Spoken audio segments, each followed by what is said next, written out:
of you want to do things right? To keep up with keeping your lives tight.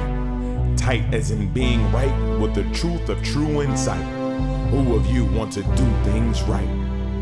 Who of you want to truly succeed in attaining all in that which is your need? To be heard by the real answerer of all deeds, the true hero of all whom pleads. Who of you really want to bow down to the true King of Kings commanding the crown? To worship the one that ever rules alone, commanding everything of creation from the seat of its throne.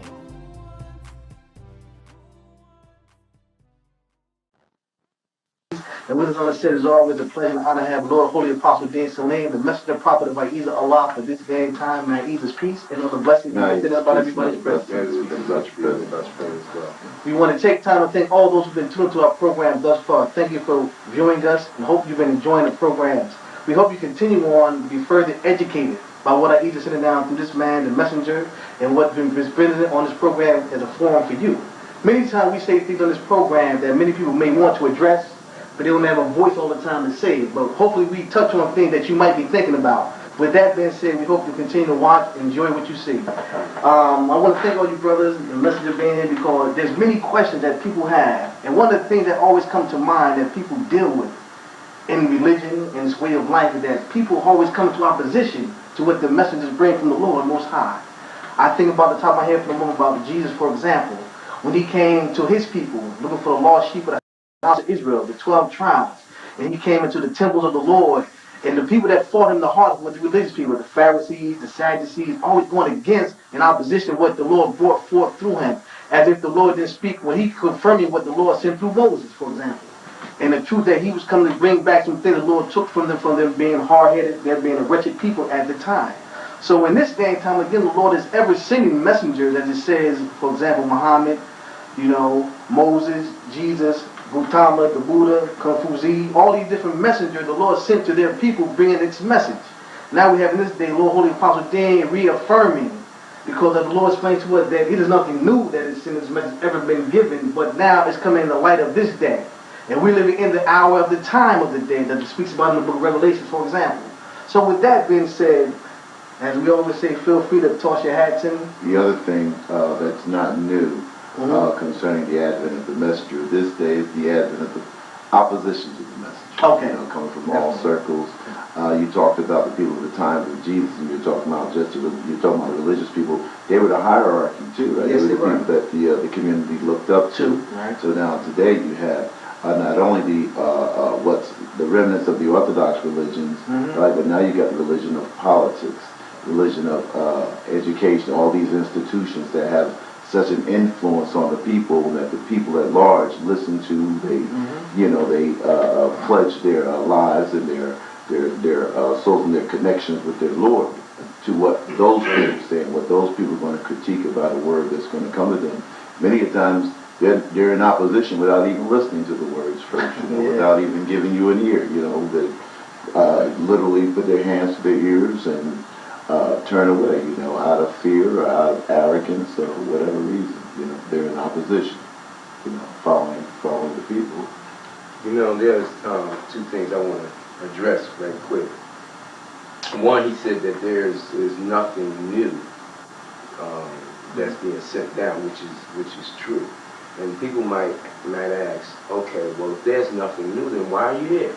Right. We don't need you. Like, Christians say, all we need is Jesus. Right. And the Muslims say, well, Muhammad is the last.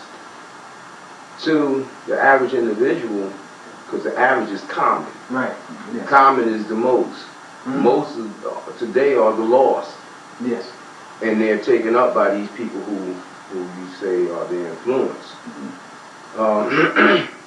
Because this word that I'm bringing, like it has been in their time, the prophets before my time, the messengers before my time, is that this word is the living word. Okay.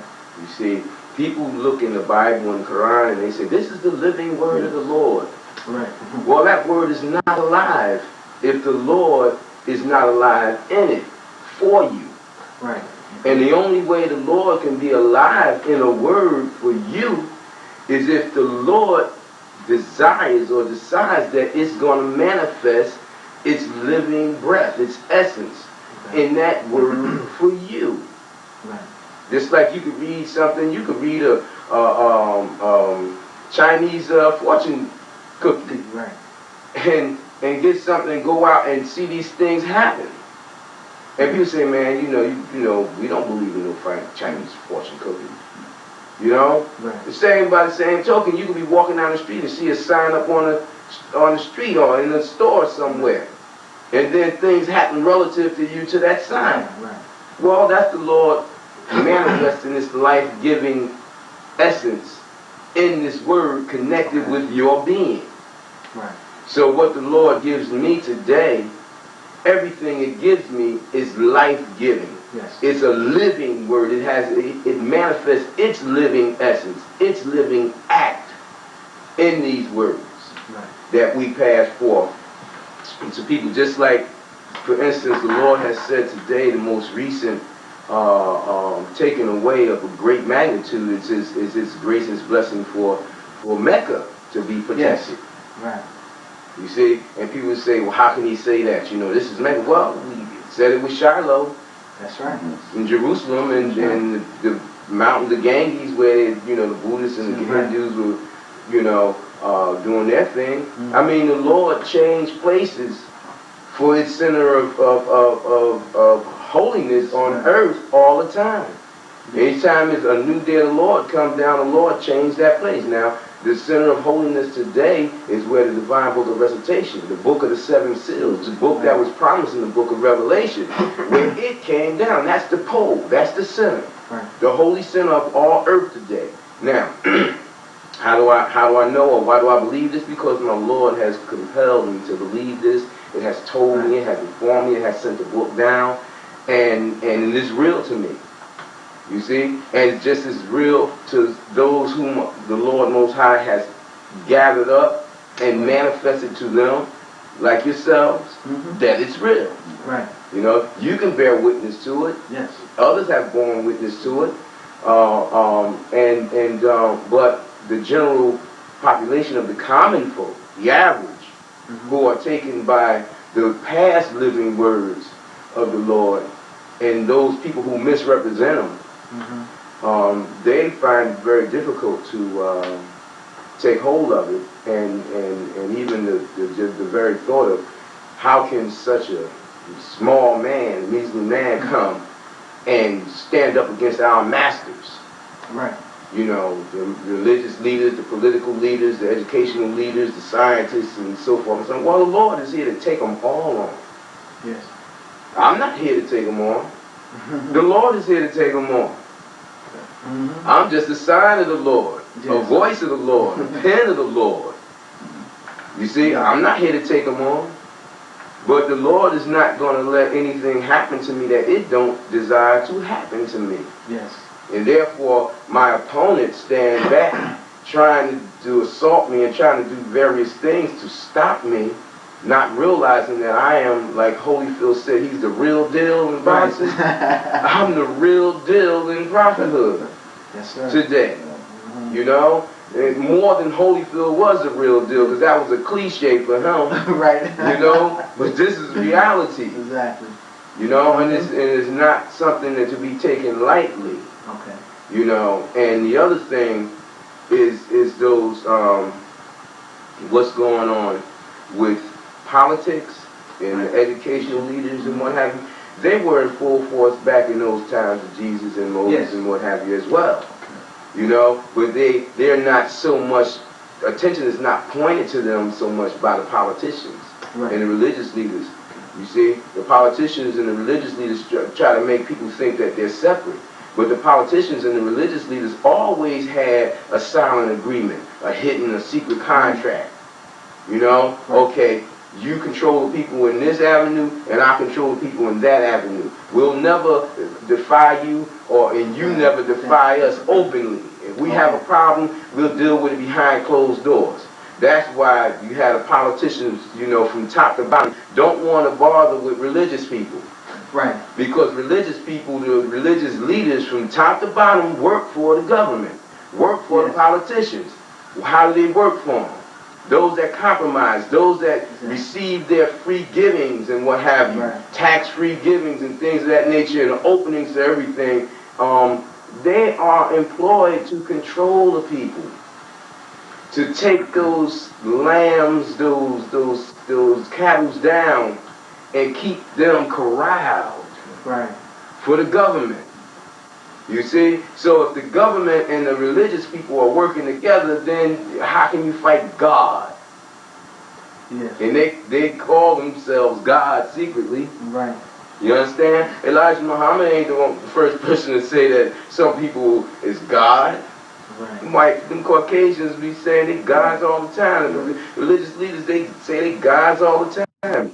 And behind closed doors, they believe they're gods. They know that the people fear them and worship them. And they manipulate the minds of the people through the avenues of television, man. It's one of the greatest weapons they have today. The media, the greatest weapon they have today, the electronic media. Yes. And they manipulate the minds of the people. I think about what you're saying because now, how Ahezaah have shown that it's coming to take the world down. And I look back now, we've gone to war now. And those religious people, you know, your Billy Graham, they all going to the places of death and going to the Pentagon, making prayers. I'm like, wait a minute. Now, if they're supposed to be righteous men, and this man defied the laws what the Lord sent down, then you have to go against this man regardless. He's the president, whatever. They have to clearly go against. So how do you pray with this man in religion, saying you be representing the Lord, and then you, Lord bless us, goodness, back to when you said they're all in cahoots together. Sounds like they're justifying their job. Yeah. To justify. Some people might ask, well, why is the Lord allowing that then? If you're telling the truth, then how could they do this? Right. You know, the Lord is ever watching, isn't it? You know? Well, the thing of the matter is this. The Lord keeps his promises. Right. And people have a tendency to forget that the devil is made to be real. Right. And the Lord promised that it would let the devil loose in this day and time for a certain amount of time. It put on it 42 months. Right. We know that the 42 months, the 42 is just a symbolic number that has meaning.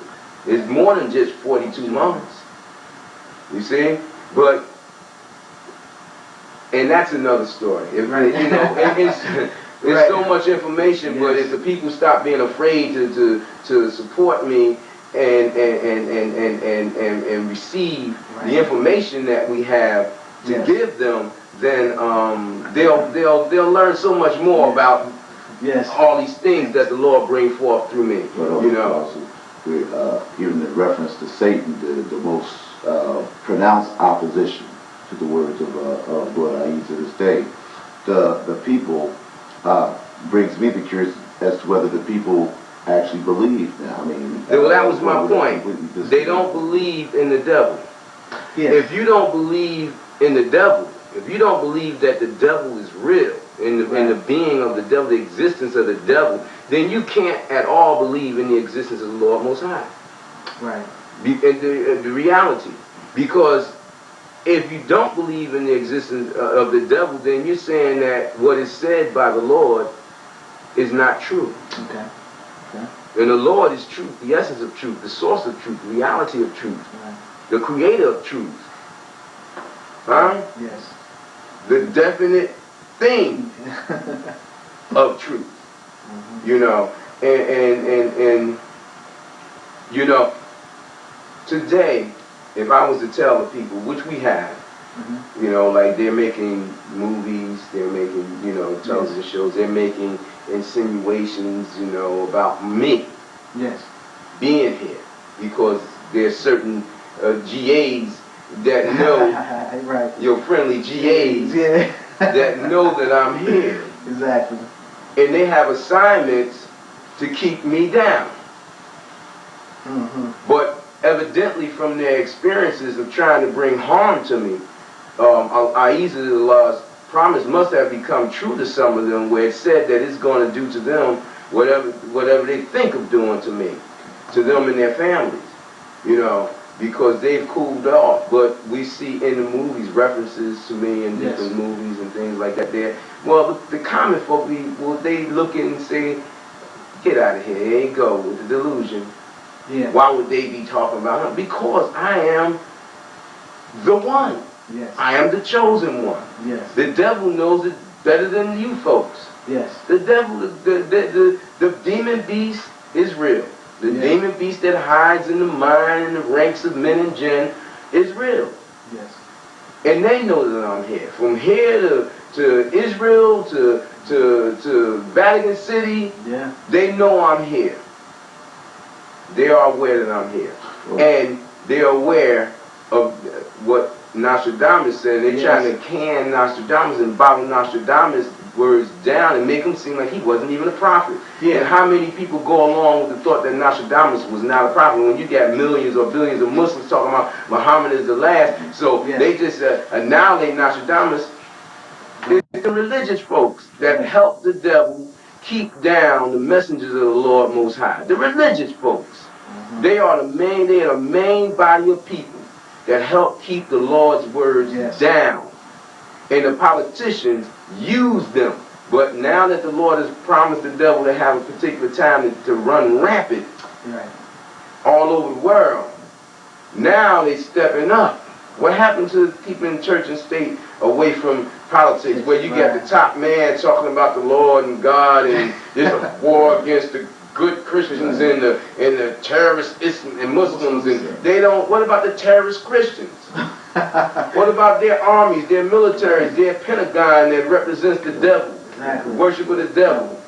You know, people want to close their eyes and act like these things are not real. You know, and then they want to get behind people who want to preach hatred. Elijah did not preach hatred. Yes. But those who were with Elijah have preached hatred. Those who have come behind Elijah and was in Elijah as Elijah's students preach hatred. And those who were of the congregations of Elijah's temple worship hatred. And they still do. One thing you always told us about Elijah Muhammad, that him being a forerunner to you. And the message that he brought was not so much Islam, but the gathering of the hearts of our people together. Getting prepared for the one to come with the Lord's message in the book. At the same time, as upon listening to him speak on different messages that I heard on cassettes of him, his message was not about hate. The Caucasian that heard him speak, they never got mad when Elijah did, as I'm saying now. Because his message was of the truth that he spoke about. The same as me. People would not believe how much Caucasians respect me. Right. Everywhere I go, everywhere I work, with intelligent Caucasians, they respect me. And some fear me. They fear a man who knows, who they know. Yeah. Who they know realize. Yes. Who they know is aware. You see, but the thing about it was in my past, you know, they respected me and they was concerned about me. I mean, over the past 35 years or so. But they did not know that I was the one. Right. So they feared, they respect, and they showed fear. But they will hide their fear by respect. You see, and I've been able to walk. I've had my own people come against me in times when I worked in the general population, utilizing the terminology of brown noser, because they couldn't understand why those who I worked under parted the ways from me as I moved about, and why I wasn't called to do some of the most ridiculous things some of them were called to do. You see, that's because in my discussion with their master, I let him know that know that I am a real man. I'm a real aware man. A real aware mind. Yes. One who knows. Yes. So they stepped away. The same when I changed my name. I thought that I was going to get all types of opposition from the Caucasians. They basically bowed. And it was African Americans that had given me sorts of hell for calling myself of a free name. One that didn't come from the slave masters. And before my father passed, my father honored me and he understood. My father asked me about my name, Samuel. Because I was born and they gave me the name that I was once lived in. You know, like it said in the book of Revelation, I mean the book of Malachi, Revelation, the Lion of Judah. That's right. And but my father asked me, how did I feel about the name Samuel? Okay. And I said, Dad, I love my name, and I respect my name, and I honor you for naming me Samuel. Samuel has a beautiful name, meaning, and at that time, I didn't know the full meaning of Okay. Samuel. I went by God has heard. Yeah, that's what they right. And they say God has heard. But Samuel means the strength of El. Right. The strong of El. Right. And it is the same as Sammi, Right. Samaru, Samurai, like the Chinese, the Japanese samurais. That's right. It's the same name, the same thing, represents strength. Right. But it's the strength of the Lord. So I'm a sign of the strength of the Lord, or the strong, which is El. Right. You see? So I told my father, I honor that name, and I still honor that name. But my Lord gave me another title. Right. To wear. And it said to me, I'm going to call you Holy-Apostle Deen, so that no one will even think for a moment that you're trying to hide from anyone, from any opposer. I remember that thing. And there will be no place for you to hide because electronic technology. No matter where you go on your license and everything, Holy-Apostle Deen Saleem is going to be there.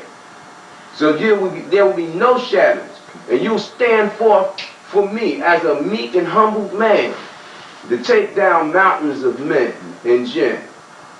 You see? So I honor that name, and I honor the title, which is my name. But the opposers are mostly those lowly people amongst my people who can't believe that their masters still is slave masters over their minds. I'm sorry. Go ahead, no, go ahead. You talk about being meek and humble. They see you now as a small voice, and you taught us that. Yeah, like a small voice in the forest, man. But in time, as this small voice gonna still be the same, but things gonna get so bad that this voice gonna seem so loud. But I'm not gonna be raising my voice no louder. The smallest little whisper, like a pin drop, gonna sound like the loudest bomb. Of the Lord's word. Because the Lord said the people haven't received enough pain yet to hear me. I think about that opposition you speak about. The day that you spoke about when you went before the courts of this city, for example, and you spoke to that judge and with such conviction and firmness, and his statement was that, I'm going to have to call you what?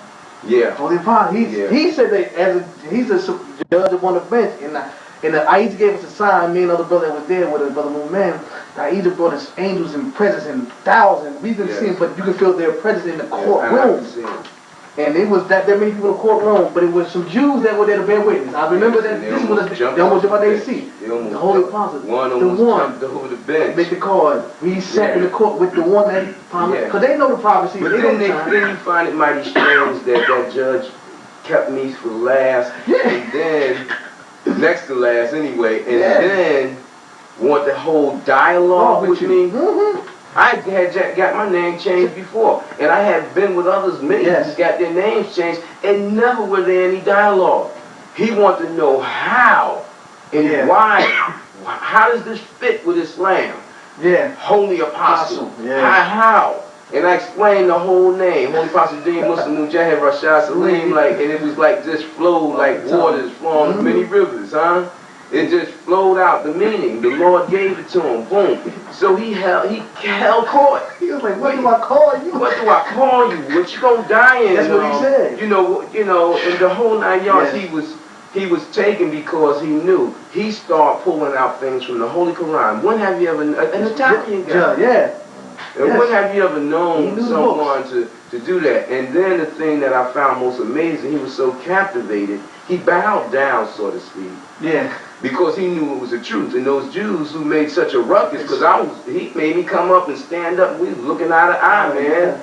And those two Jews who made such a ruckus when they found out I was Samuel, because now they keep your names. It's on the record, You know, and that I turned around and I seen them, they was blushing the face. They know the seriousness of it. And they come and they see the sign on Lyons Avenue. And they know what it is. They know what it means. But our people, the lowly ones, they come and they say, that brother deluded. Oh, that's the furthest thing from the truth. Oh, that's this, that's that. You know, never taken seriously what's being said, the sign that's being shown, and the signs that they're living under of the times. Yeah. You know, they are the fodder. Yeah. They are the fuel for the fire. And they will suffer in the end. Most of our people, they're not going to change until their master says he's the one. Right. Or some other hell come down on them. Because the Lord is bringing it. Yes, it is.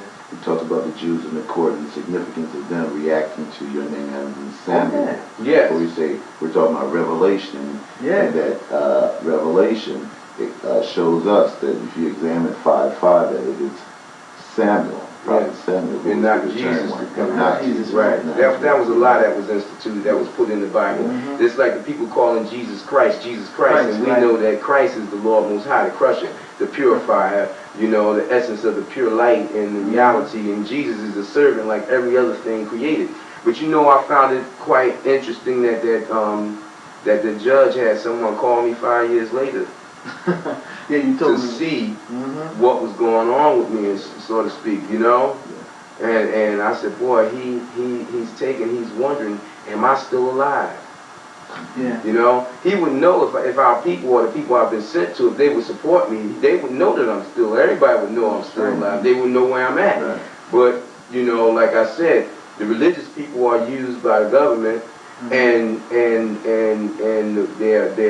their congregation, their lambs, their cattle were kept corralled, and they can't see no difference. They don't even realize, you know, how they come against. I have people in the community where I live come against me and my family because we live free.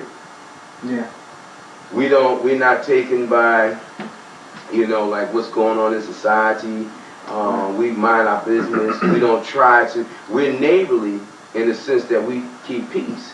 Right. But we're not neighborly in the sense that I'm trying to find out, or my wife is trying to find out, my family trying to find what's going on in your house. We're not coming out and say, hey, how you doing? Because you know this, you know, you got certain types of neighbors. Hey, how you doing? They want to know all your business. They want to know everything about you. Yeah. And there's something about African Americans or African Americans or black folks or colored or Negroes or niggas or whatever they want to call themselves. When a Caucasian come and open themselves, and they so happy, it's like they done met the Lord Most High. I'm in heaven, white man like me. And they give them all their business, you know? And they let them come through their doors, and they pat them on the backs and give them attaboys. Well, those are the types of people who have been my opposition. You know, they oppose my family. They, you know, like my children in school, they recognize there's a difference in them. And people who see me, many people, they see the light in me. You know, you can see 1,000 religious people. I'm not going to call any names, but you know, you see 1,000. You can see 1,000 of them on the corner with their religious articles. You see no light. You can go to 1,000 churches and you see no light in the churches, man. Come on.